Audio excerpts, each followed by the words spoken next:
Stan Prager is a man surrounded by high-tech equipment. It's how he makes his living, repairing, building, and selling computers at his East Longmeadow business, Go Geeks. But here at home in his office, his love of history is on full display. The connection between these two, technology and history, is I was interested in digitization, and it seemed to me that that was the perfect marriage between history and technology. He came to that realization while working on his master's degree in history a little more than 10 years ago.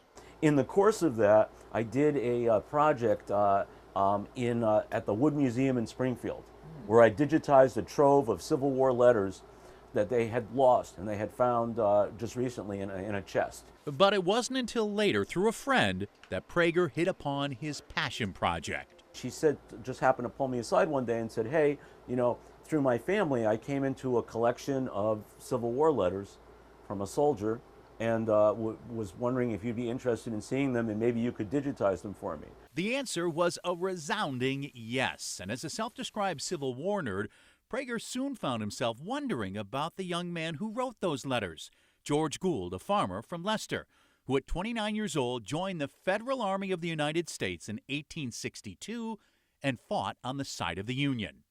While there aren't any pictures of Gould, his letters and Prager's extensive research provide great insight into who he was as a man and a soldier. And while he was gone, his wife, who was 26, died of typhoid fever and leaving 3 orphans. You know, they're 4, 5, 6, 7 years old. They were small children. He was devastated by this loss, and he talks to his mother about it in one of the letters that I have. In that letter, dated October 12, 1863, he writes, "Dear Mother, it's now about 3 weeks since she died, and I can't realize that I shall see her no more. But if I should live to get home and see the vacant chair and the 3 little motherless children, I shall then realize my great loss." Gould also speaks of his time in battle, as in this letter from May 14, 1863. "The Rebs were in force about 30 miles from us at a place called Washington. You probably read about it in the papers. They were booming away for 17 days, 15,000 against our 1,500 men. But it's a letter he didn't write in June of 1864 that had possibly the biggest impact on Prager. One written during the Battle of Cold Harbor in Virginia, informing Private Gould's mother that her son wouldn't be coming home alive. "I have sad news for you. Your son, George W. Gould, was killed and left on the battlefield during a furious charge on a rebel works yesterday morning."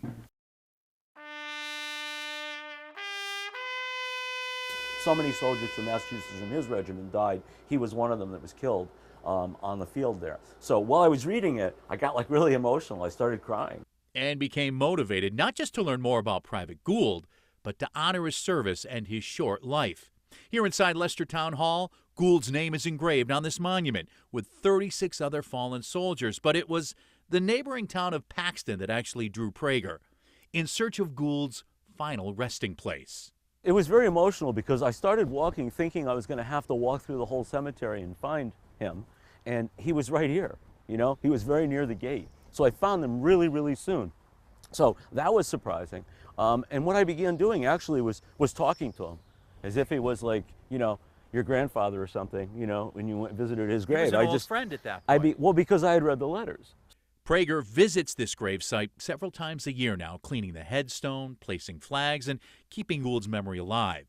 That of a simple man from Massachusetts whose patriotism helped save the very country he loved. He writes in his letters about how important it is to save the Union. And he died, and because he died, the Union is preserved and we ended human chattel slavery in the United States, and that's a huge accomplishment.